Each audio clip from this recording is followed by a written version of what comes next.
Welcome, it's Mike Newton here at Leertham Golf Academy. Keeping up with the Titleist launch with the 718 series. I've now got the AP3 to have a little look at and test for you guys out there. So, AP3, brand new model from Titleist. Obviously there was on AP2, AP1, AP3 is now being introduced. So this is basically they're branding it into their distance category.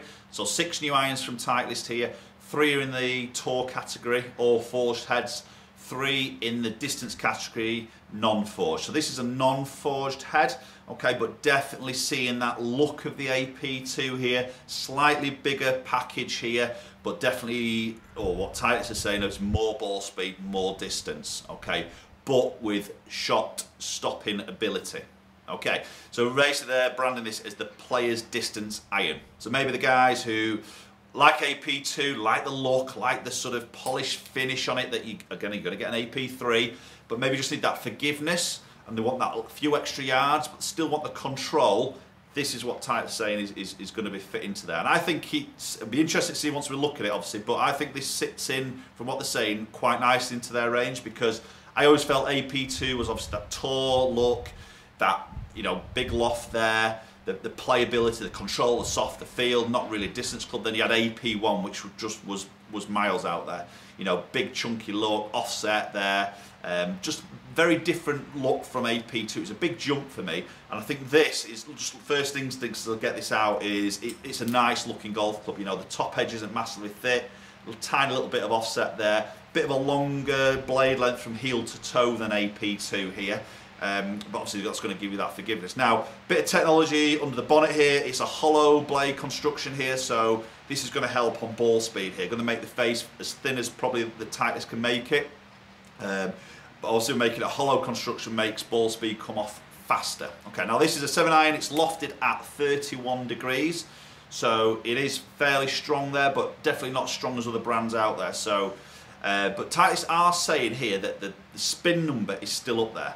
Okay, now what sometimes you can get with these lower lofted, again, where depending where CG placement is in the head, is you get what I call some freaky ones, but basically that spin number just drops really low and it'll go that extra 10-15 yards, where Titleist saying this will not happen. Okay, now again, I'm going to test this, and maybe if I move strike around a little bit, it'll be interesting to see, because they've done a lot of work with CG placement here, obviously blending the loft in as well, and they're saying that the spin number is still relatively good in a way, or relatively high and consistent. There's no low freaky numbers in there, so we'll have a little look at that, obviously through my testing. Right, so let's have a little go with this AP3. Now, as I put that down by the golf ball, I think it looks great. You know, I think it's definitely got that AP2 look there. Biggest thing that really jumps out at me here is it's a little bit more offset, but not too much, just that tiny bit more offset and a slightly longer blade from heel to toe. Exactly what basically Titleist is saying. And that's probably the first thing that jumps out. But after that, the shape of the iron, the top edge doesn't look any bigger than AP2. It's probably just chamfered slightly differently. It probably is a little bit thicker when you look at it close up. But when you look at it in a playing position, I think it's just chamfered off at the back, so it doesn't look thick. It's definitely got the AP2 look there. And it looks quite a forgiving golf club in a way, because you've just got that slightly longer blade length there. Okay, right, let's get this first one hit.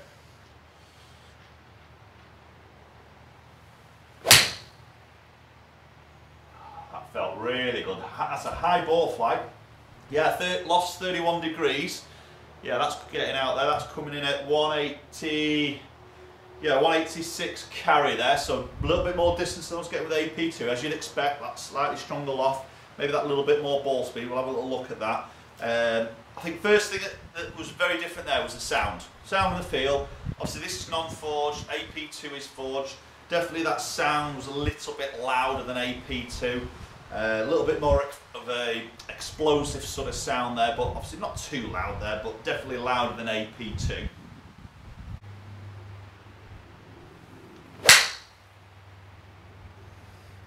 Okay, that wasn't quite as crisp a strike there, maybe fraction heavy. Yeah, 181, just dropped off a tiny bit there. Still hit the green, ball flight still looked really high, 180 to be exact.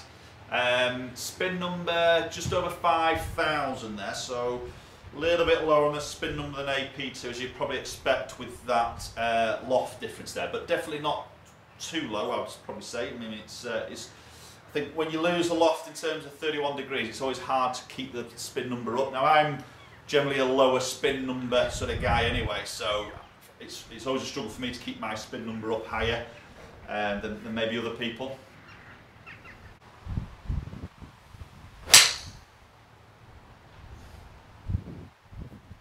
Yeah, it's definitely louder sound there. Struck that one pretty good there. Yeah, 180 sort of carry there. Yeah, 179. Again, struck that pretty well. Definitely the sound is a lot louder than AP2 for sure.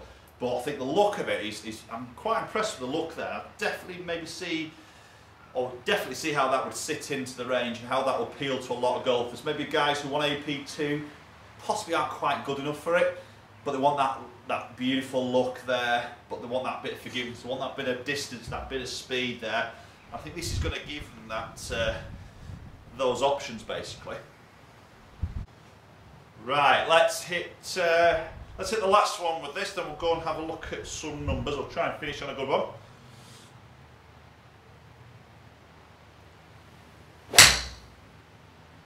Yeah, feels great. Very high ball flight there. For a 31 degree loft there, there's no issues getting that ball in the air there. I think that looks to be stopping pretty well as well. Yeah, 181 carry there. Yeah, nice straight golf shot onto the green. Right, okay, let's go and have a look at some numbers there. Possibly some iffier strikes in there, not perfect strikes in there at all, but let's see what maybe the numbers are suggesting. Right, okay, let's have a look at some numbers then. So, clubhead speed around that 95 mark, which is normal with me for a 7-iron. Ball speed just below 126 there, so slightly quicker than AP2 there. Launch angle at 19, which is still pretty high there, so 31 degree loft there, still plenty of launch there with that golf club. And spinning at 5.2, so this is the spin number we're maybe talking about here. And probably just backs up a little bit from what I said there. Just had that slightly higher one there, it's probably more strike than anything.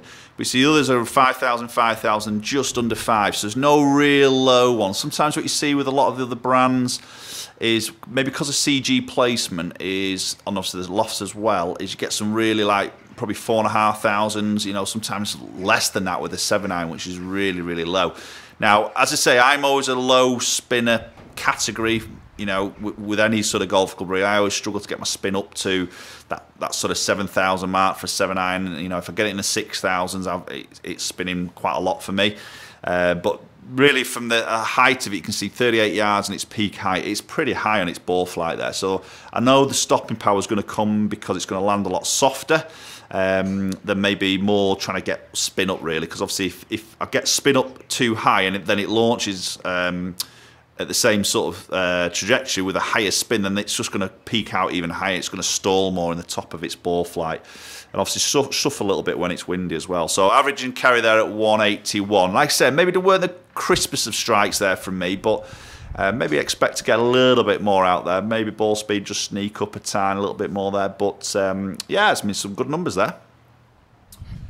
Right guys, so AP3 tested there. Now obviously only 4 shots hit there. Maybe need to delve in a little bit more myself. Just basically hit some more shots there. Maybe fine tune a little bit on shaft.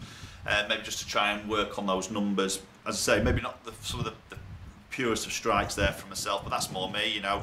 At the end of the day, we don't always hit the same part of the golf club. But I think initially when I look at that, I do like the look of that. You know, it's confident, inspiring as you present that down by the golf ball. I sort of know if I just venture away from middle, it's probably going to help me out a little bit more because of the design of the head. But the look of it is definitely that AP2 look there. Obviously, it's not as small as AP2, but the shape of it, the top edge, obviously the colouring, the polished finish, you've still got that sort of tour appearance here, but it is more in that distance sort of category. Okay, I think that could be a popular iron now. I think AP2 will probably sell more than maybe the other models. I think AP3 will be maybe next popular with AP1, but you know, it'd be interesting. I would love to know what your sort of comments are, whether you feel AP3 will sit into the set. I personally think it will do. You know, we're going to do AP1 testing soon, so again, I'm expecting a little bit more distance with AP1 than AP3 here, but obviously maybe a different look. Okay, thanks for watching, guys. Do comment down below, let me know your thoughts. Hit that subscribe button, got loads more review videos coming your way. And also just comment if you want any videos doing, I'll try my very best to get them done for you. All Titleist custom fit heads and components, shafts, everything are all available here at Lytham Golf Academy. So you do want to get a fit in, obviously just contact me, maybe comment below or send me an email that's in the bio, and maybe organise a fit in here at the Academy. Thanks for watching, guys, and we'll hopefully catch up with you all very soon.